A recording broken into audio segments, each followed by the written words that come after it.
23. Heartbreaking fates of black child stars in Hollywood. What if I told you some of the most beloved black child stars didn't simply grow up and fade away? They were taken right at the edge of greatness. From sudden deaths that still raise questions to violent endings nobody saw coming. These are stories Hollywood rarely wants to revisit. Behind the smiling interviews and classic reruns are lives marked by pressure, danger, and heartbreaking what-ifs. If you grew up watching these icons, this video will hit you hard. Subscribe now and turn on notifications because today we uncover 23 heartbreaking fates the mainstream keeps quiet about only on Legends of Black Excellence. Aaliyah. Aaliyah Dana Houghton wasn't just a singer. She was the future of black pop culture in real time. She stepped into the spotlight, young, moved with quiet confidence, and made stardom look effortless. By her early 20s, she had already reshaped R&B with a smoother, futuristic sound and started building a serious acting career with roles like Romeo Must Die. Everything about her felt unstoppable beauty talent, mystery, momentum. Then, in the most brutal twist, the world froze on August 25th, 2001, when Aaliyah died at only 22 years old in a plane crash in the Bahamas, along with others on board. One moment she was filming Rock the Boat, and the next, she became Hollywood's most painful what-if. What makes Aaliyah's story hit harder is how many questions still follow her name. Reports revealed the aircraft was overloaded, and the pilot's qualifications were later heavily scrutinized, details that fueled decades of debate about whether this tragedy was truly unavoidable or the result of reckless decisions behind the scenes. Do you think Aaliyah's death was pure fate? Or a disaster that never should have happened? Even now, her influence refuses to fade. Every whispery vocal style, every sleek R&B visual, every soft but powerful blueprint traces back to her.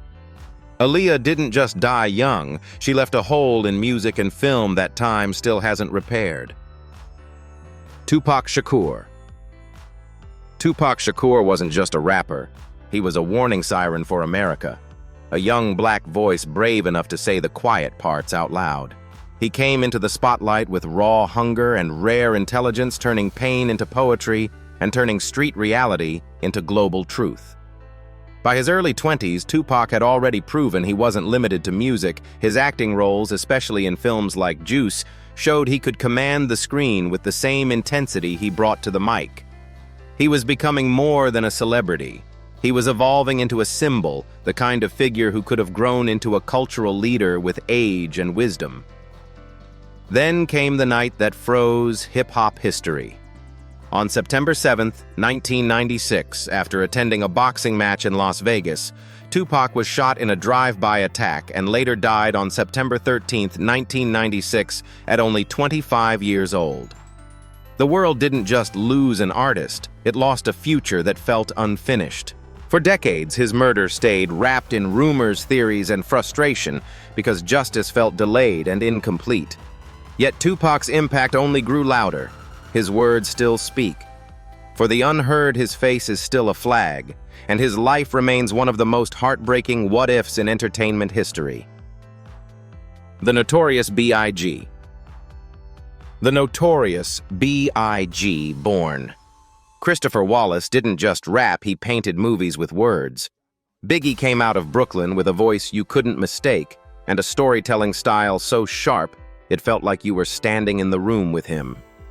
In just a short time, he transformed from a neighborhood dreamer into the crown jewel of 90s hip-hop, delivering classics that balanced street reality with mainstream charisma. Biggie wasn't only a star, he was the foundation of a movement, the kind of artist who could have matured into a business mogul, a mentor, and a true elder statesman for the culture. But the tragedy is that his reign barely had time to begin. On March 9, 1997, Biggie was shot and killed in a drive-by attack in Los Angeles at only 24 years old, just as the East Coast-West Coast rivalry had already stolen Tupac months earlier. His death hit like an earthquake not just because he was famous, but because the timing felt almost unreal. His double album, Life After Death, was released soon after turning his final words into prophecy. Decades later, the case still fuels debate, and that lack of closure keeps the pain alive. Biggie remains the king of New York, brilliant, unfinished, and impossible to replace. Judith Barsi. Judith Barsi should have been protected at all costs. Instead, she became one of the most heartbreaking examples of how a child's fame can hide a child's fear.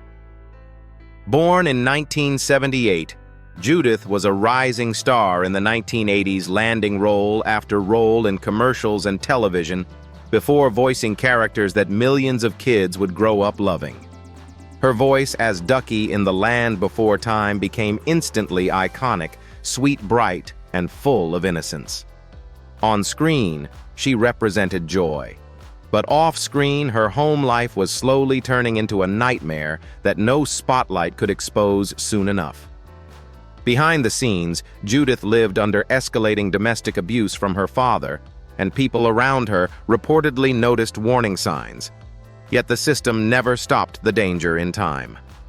On July 25, 1988, Judith and her mother were murdered in a devastating act of violence in their own home. Judith was only 10 years old. The tragedy hit even harder because her most famous films were released after her death, meaning audiences were hearing that cheerful voice while knowing the life behind it had been stolen. Judith Barsi didn't just represent a lost child star, she became a painful reminder that talent and success mean nothing if a child isn't safe. Her story is unforgettable because it proves that sometimes the real horror isn't Hollywood. It's what happens when nobody steps in to save a kid before it's too late. Nikita Wigwa.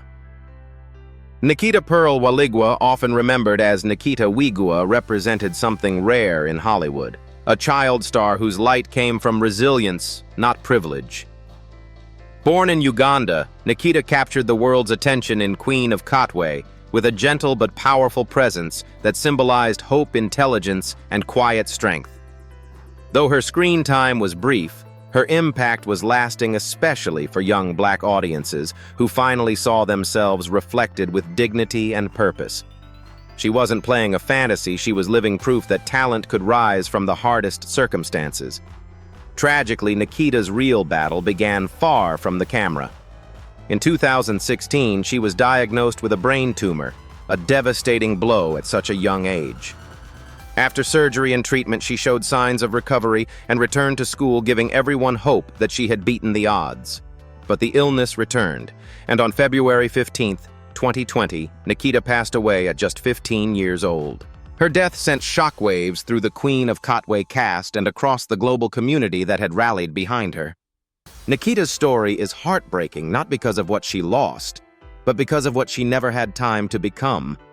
She reminds us that some stars don't fade, they're taken before they're even allowed to shine fully. Billy Thomas. Billy Buckwheat. Thomas was one of the earliest Black child stars to become a face the entire country recognized long before Hollywood had any real respect for Black talent. Born in 1931, he joined the Our Gang / Little Rascals shorts as a toddler and quickly became unforgettable. His wide-eyed charm, comedic timing, and signature look turned him into a pop culture icon of the 1930s, especially in an era when opportunities for Black performers were painfully limited. For many audiences, Buckwheat was a childhood memory. For Billy Thomas, it was a label that followed him for life. But there was a cruel price behind that fame. The character Buckwheat later became controversial because it reflected the racial stereotypes Hollywood pushed at the time, meaning Billy's most famous role was also tied to the very prejudice he had to live through. As he grew older, the industry didn't offer him the kind of growth dignity or serious roles his talent deserved. He stepped away from acting, served in the U.S. Army, and later worked quietly as a film lab technician, building a normal life far from the cameras. Then came another painful twist. For years, misinformation and impersonators caused confusion about him, including false reports that he had died long before he actually did. Billy Thomas passed away from a heart attack on October 10, 1980, at 49 years old. Not as a forgotten joke, but as a real man who spent adulthood trying to reclaim his identity from a role the world never let him outgrow. Merlin Santana. Merlin Santana was the kind of young star who felt like he was destined to win. Born in 1976, he grew up in front of America's eyes with a natural charisma that couldn't be taught, bright smile, smooth confidence, and timing that made every scene land. Many fans first noticed him as Stanley on The Cosby Show, but he truly became a household name in the black community as Romeo Santana on The Steve Harvey Show. Unlike many child actors, Merlin wasn't fading, he was evolving. He was stepping into adulthood with real momentum, ready to transition from sitcom fame into serious film opportunities and leading man status. Then one lie changed everything. On November 9, 2002, Merlin was sitting in a parked car in Los Angeles when he was shot and killed. He was only 26 years old. The most heartbreaking part wasn't just the violence, it was the reason behind it. Authorities said the attack was triggered by a false accusation made by a teenage girl which stirred anger and retaliation from others who acted without confirming the truth. Merlin didn't lose his life because of a long feud or a public scandal. He was killed over a rumor that never should have carried that kind of power. His death left a generation stunned because it proved how quickly promise can be erased in a single moment of senseless street violence. Merlin Santana's story still hurts today, not only for what was taken, but for how unnecessary it all was. Day-L/Dolla. Dolla-born Roderick Anthony Burton II was the kind of rising star the industry loves to market: young, confident, stylish, and hungry. He wasn't just another rapper chasing clout. He had charisma, mainstream appeal, and a growing buzz that suggested he could break through on a national level. After gaining attention with his single "Who the Heck Is That Dolla?", started moving like an artist who understood both music and business. He had the look of a future star, the drive of a hustler, and the momentum of someone who believed his best years were still ahead. That's why his ending felt so cold and so unbelievable. On May 18, 2009, Dolla was shot and killed in broad daylight outside the Beverly Center in Los Angeles, an upscale location known for luxury shopping and celebrity sightings. He was only 21 years old.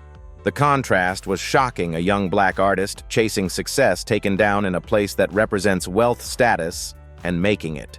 It proved a brutal truth. Violence doesn't always stay in the streets. Sometimes it follows you right into the polished world you worked so hard to reach. Dolla's death left fans wondering what he could have become because he didn't fall off. He was cut off in the exact moment his future was opening up. Lamont Bentley. Lamont Bentley was one of those familiar faces that made 90s black television feel like home. Born in 1973, he became widely loved as Hakeem Campbell on the hit sitcom Moesha, bringing humor, heart, and a natural chemistry that made the show's world feel real. To many fans, Lamont wasn't just a supporting character. He was the friend everyone wished they had, the loyal presence who could make you laugh in one scene and hit you with unexpected sincerity in the next. And unlike some child stars who got trapped in one lane, Lamont was quietly expanding. He had already shown serious acting range in films like South Central, and he was also building his own identity beyond TV, even exploring music and other creative paths. That's what makes his fate so heartbreaking. He didn't fade away. He was taken while still climbing. On January 19, 2005, Lamont Bentley died in a car accident in Southern California. He was only 31 years old. Reports say his vehicle went off the road and he was ejected, turning one late-night drive into a permanent goodbye.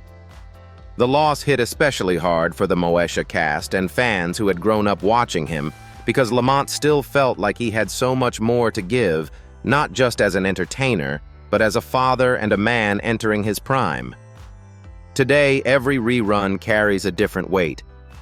You still laugh, but you also feel that quiet ache of knowing his story ended too soon. Michelle Thomas. Michelle Thomas was the kind of 90s star who didn't just appear on your screen, she lit it up. Born in 1968, she became unforgettable as Justine Phillips on The Cosby Show, and later as Myra Monkhouse on Family Matters, where her charm, confidence, and comedic timing made her a fan favorite. Myra wasn't just a love interest. She was bold, funny, stylish, and full of personality, the type of character that stayed in people's memories long after the episode ended. For many viewers, Michelle represented the best of that golden era: warm sitcom energy, genuine laughter, and a sense that the future was wide open. But while her career was rising, her health was quietly collapsing.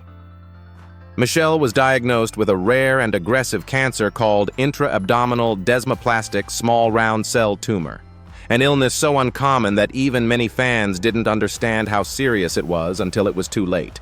She fought with courage through surgeries and treatments, still pushing forward professionally when she could. Tragically, on December 22, 1998, Michelle Thomas passed away at only 30 years old.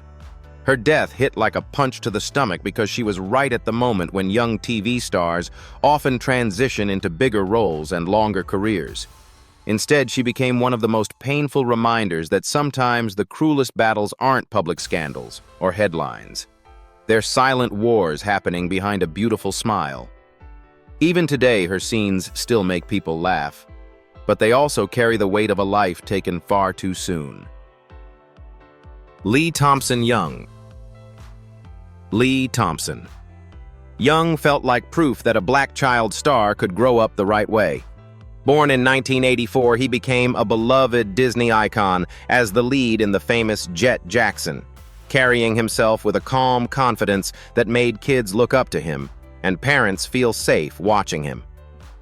He wasn't just talented, he was polished, thoughtful, and grounded, the kind of young actor people expected to become a long-term Hollywood success story. As he got older, Lee transitioned smoothly into adult roles, including a respected run on Rizzoli and Isles, showing he wasn't stuck in the past. He was building a real career step by step, without the chaos that people often associate with child stardom. That's why his ending still feels so hard to accept. On August 19, 2013, Lee was found dead in his Los Angeles apartment at 29 years old in what was ruled a self-inflicted gunshot wound. The shock wasn't just his death. It was the revelation that he had been quietly battling mental health struggles for years, including bipolar disorder, while maintaining an outward image of success. To fans, he looked like he had it all. But behind the scenes, he was fighting a silent storm that fame couldn't fix and the world couldn't see. Lee Thompson Young's story is one of the most heartbreaking because it forces a painful truth. Sometimes the brightest smiles are survival masks. His legacy isn't only about tragedy, it's a reminder to take mental health seriously, especially for those who grow up under pressure and learn to suffer in private. Frankie Lymon. Frankie Lymon was one of the earliest examples of a black teenager becoming a national phenomenon long before the industry understood what fame could do to a child's mind. Born in 1942, he exploded into stardom at just 13 years old as the lead singer of Frankie Lymon and the Teenagers, delivering the 1956 classic "Why Do Fools Fall in Love" with a voice so bright and youthful it felt like the sound of a whole new era. Overnight, Frankie wasn't just a kid with talent. He became a symbol, screaming fans, big checks, national TV appearances, and the kind of spotlight most adults couldn't handle, let alone a middle schooler. But childhood fame is often a trap disguised as a dream. As Frankie's voice changed with puberty, the industry that once worshipped him turned cold. Bookings slowed down, hits stopped coming, and the pressure to stay the same, Frankie became impossible. Without protection or stability, he spiraled into addiction, reportedly turning to heroin while still a teenager. What started as escape became a cage. Legal troubles, career setbacks, and personal chaos followed him for years, and the boy who once owned the charts found himself fighting to survive in silence. On February 27, 1968, Frankie Lymon died from a heroin overdose at only 25 years old. The tragedy is almost unbearable. In his pocket, he reportedly had plans for a recording session the next day, proof he still wanted a second chance. Frankie's story isn't just sad. It's a brutal reminder that Hollywood can make a kid feel like a king, then abandon him the moment he stops being useful. Chris Kelly. Chris Kelly, forever known as Mac Daddy from Criss Cross, was the face of early 90s childhood fame done on a massive scale. Born in 1978, he was discovered in an Atlanta mall at just 12 years old, and almost overnight, he and Chris Smith became global superstars. Their 1992 smash hit jumped shot to the top of the charts and stayed at #1 for 8 weeks, turning two kids into a cultural takeover. The backward clothes, the energy, the tours, the screaming crowds, it looked like pure fun. To the world, Chris Kelly was living every kid's dream, a young black star dominating pop culture at an age when most children are still figuring out who they are. But the hardest part of child stardom is what happens when the world moves on. As the years passed and the industry changed, Kelly struggled to recreate that early magic while carrying the pressure of living up to his own legend. The fame that once felt exciting became heavy, and reports later confirmed he battled substance abuse for years trying to cope with the weight of the past. Then came the ending that broke fans' hearts on May 1st. 2013, Chris Kelly was found unresponsive at his home in Atlanta and died at 34 years old. His death was ruled a drug overdose caused by a combination of heroin and cocaine. What made it even more tragic was the timing. He had just celebrated a reunion moment not long before reminding everyone how much joy Criss Cross once brought. Chris Kelly's story proves a painful truth. Child fame can make you a legend at 12, but it can also leave you lost at 30, still chasing the version of yourself the world refuses to forget. Speaker Knockers. Speaker Knockers, born Derek McAllister Jr., represented a new kind of black child star for the internet era, someone who didn't need Hollywood's permission to become famous. Raised in South Carolina, he built his career through pure hustle, uploading songs online, producing his own beats, and turning YouTube into his stage. Even as a teenager, he moved like a one-man music company, writing, recording, promoting, and connecting directly with fans. By 19, he already had millions of views and a sound that helped shape the early wave of melodic trap and DIY rap culture. For a generation growing up online, Speaker Knockers wasn't just an artist. He was proof that success could come from your bedroom, not a record label boardroom. Then, he was suddenly gone. In March 2014, after being reported missing for 2 days, Speaker Knockers was found dead in his garage on March 6th, 2014, only 19 years old. There were no public signs of violence at the scene, and reports pointed toward a medical emergency tied to a heart-related issue, with details that still left fans confused and unsettled. That mystery became part of the heartbreak, because when someone young, talented, and seemingly unstoppable disappears overnight, people naturally search for answers. In the years after his death, his influence didn't fade, it grew.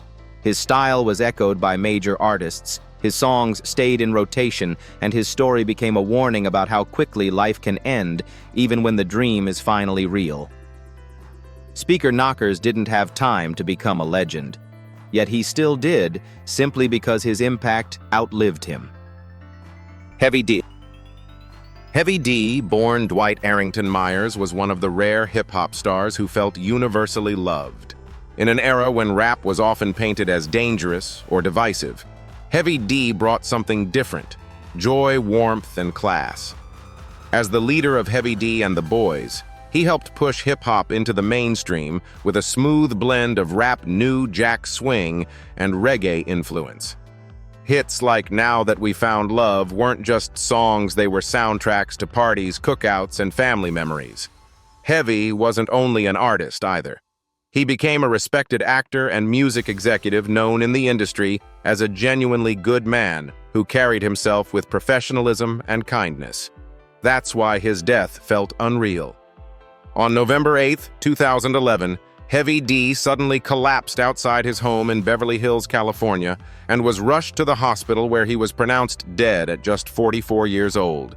The shock hit harder because fans had just seen him performing, smiling, and seemingly healthy. No long public illness, no goodbye tour, no warning.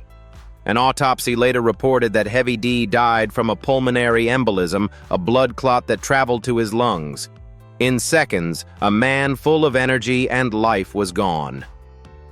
Heavy D's story sits in that chilling category of how did this happen?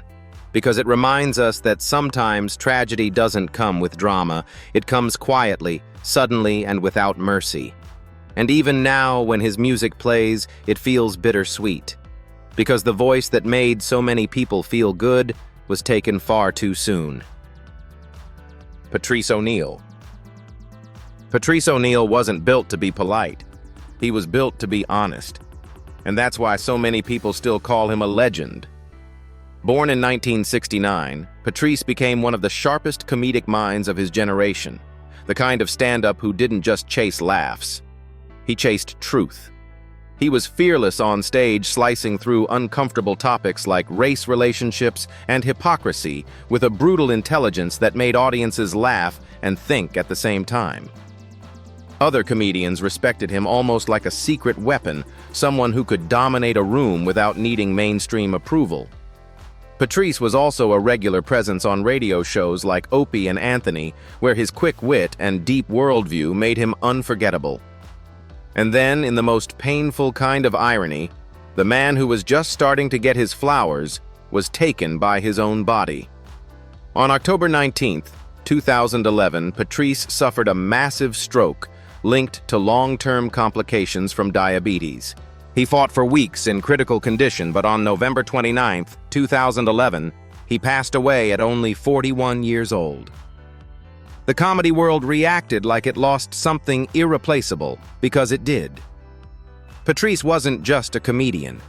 He was a voice that refused to be controlled, a thinker disguised as a funny man, and a talent who still had years of greatness ahead.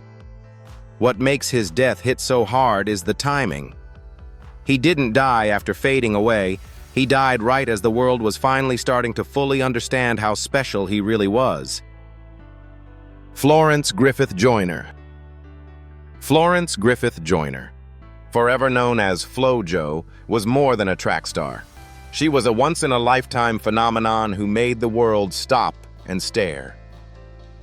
Born in 1959, Flo-Jo exploded into global superstardom during the 1988 Seoul Olympics, where she didn't just win, she dominated, becoming a symbol of black excellence, speed, confidence, and style.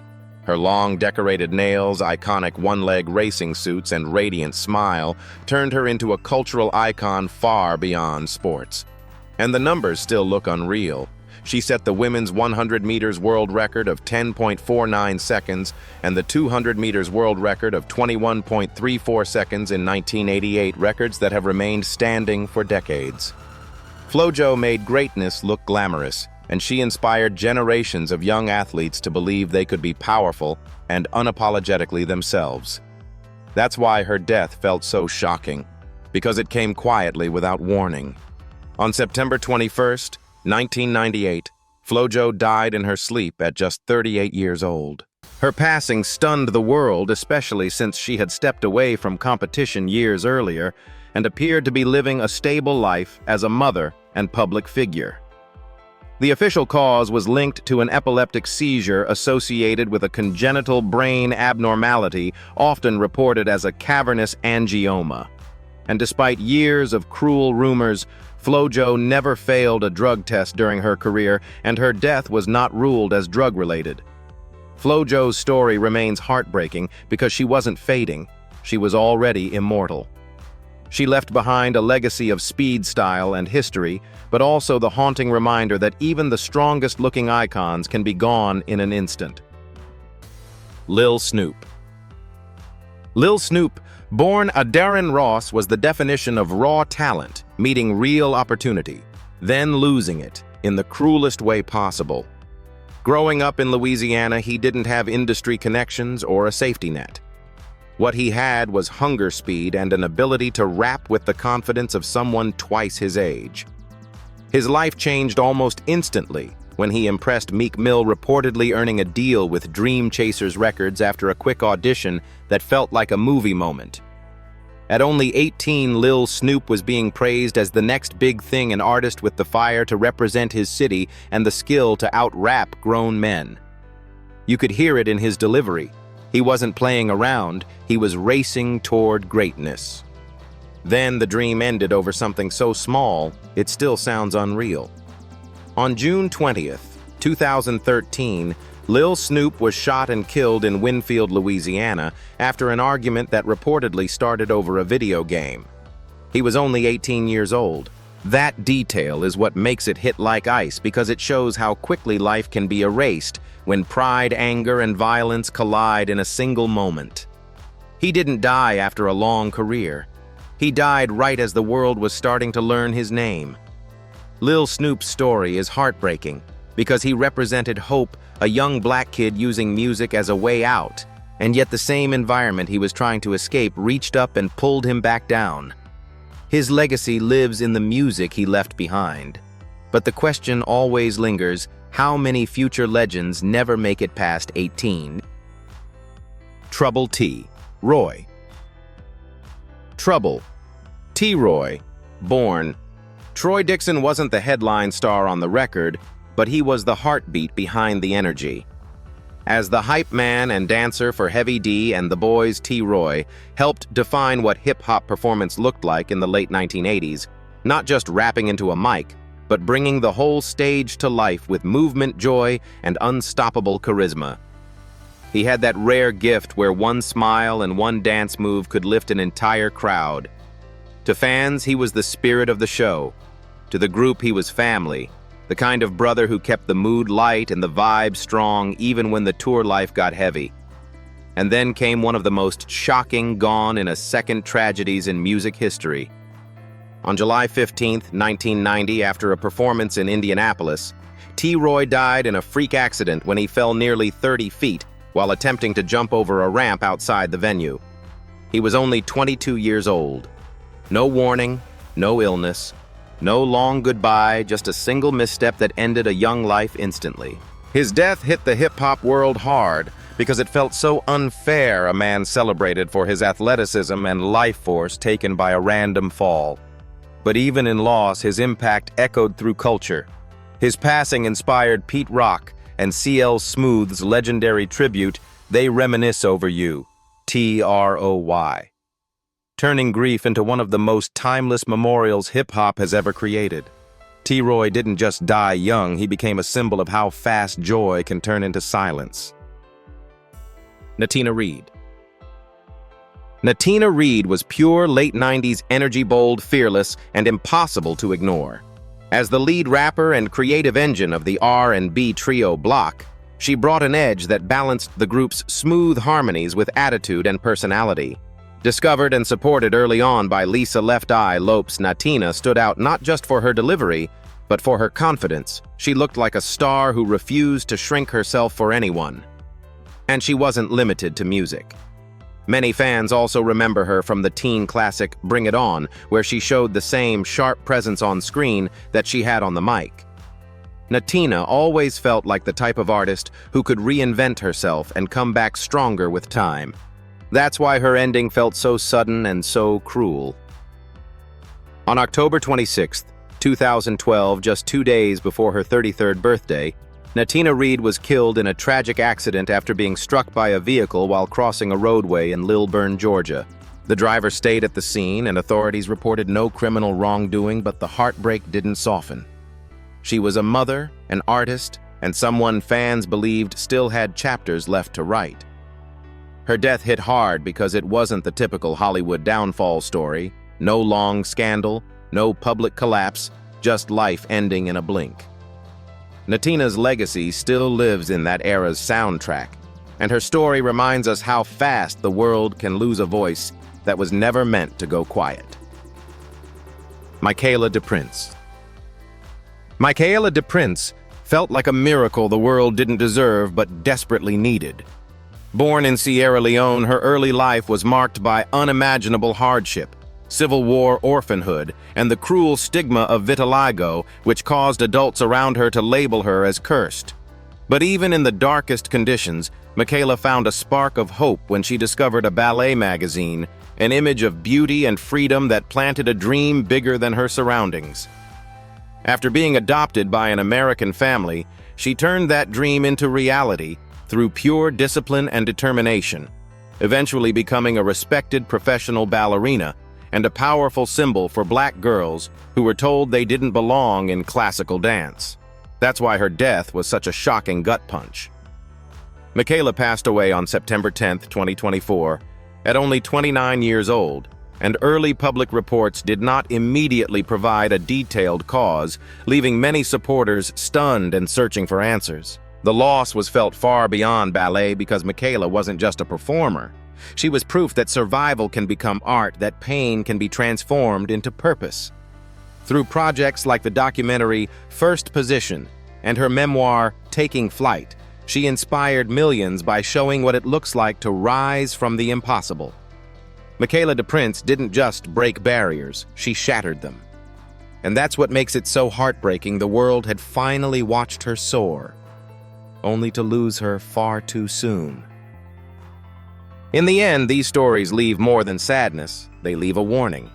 From Aaliyah's preventable-looking crash to child stars swallowed by violence, illness, addiction, and silent mental battles. One truth keeps repeating: fame doesn't equal protection. Some were taken by the streets, some by the system, and some by struggles no one saw coming. But the real heartbreak is how many of them were still becoming who they were meant to be. So here's the question: was it cruel fate? Or did Hollywood fail them on purpose by profiting young and abandoning fast? Drop your thoughts below. This is Legends of Black Excellence.